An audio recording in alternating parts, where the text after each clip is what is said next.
ও দাদা, এ কি বলছো তুমি? ও আদির সঙ্গে ওই মেন্টাল হসপিটালে ছিল। জমি কিনিয়ে দেব বলে মানুষের কাছ থেকে অনেক টাকা নিয়েছে, আর সব টাকা নিয়ে নষ্ট করে ফেলেছে।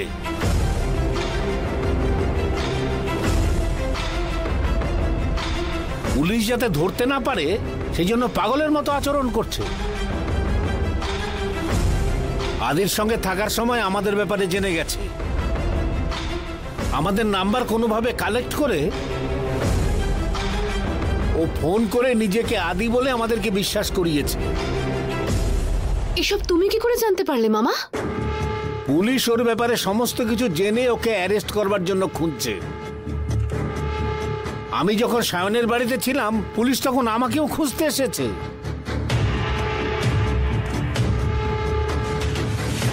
ফটো দেখিয়ে যখন আমাকে জিজ্ঞাসা করলো, আমি তখন আমার বোনের ছেলে বললাম।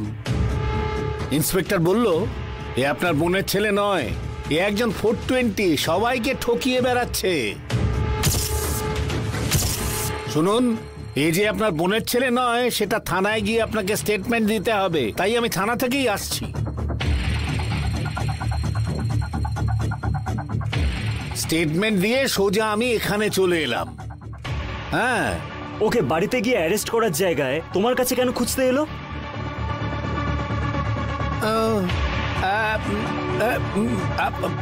আরে বাবা, ও তো বেঙ্গলেই নেই।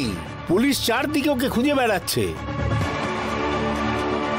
সেই ব্যাপারটা জেনে ও পালিয়ে বেড়াচ্ছে। হে ভগবান, কি কপাল আমার! এতদিন একটা বাইরের অচেনা লোককে নিজের ছেলে বলে ভাবতাম।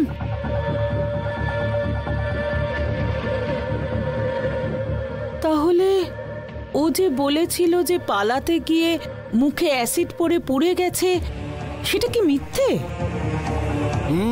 সব সত্যি। আদির প্লাস্টিক সার্জারি হয়েছিল, এটাও সত্যি। যে আদি বলে এতদিন আমাদের সাথে ছিল, ও আসলে আদি নয়। আমরা যাকে আদি বলে চিনতাম সে যদি আদি না হয়, তাহলে আমাদের আদি কোথায়?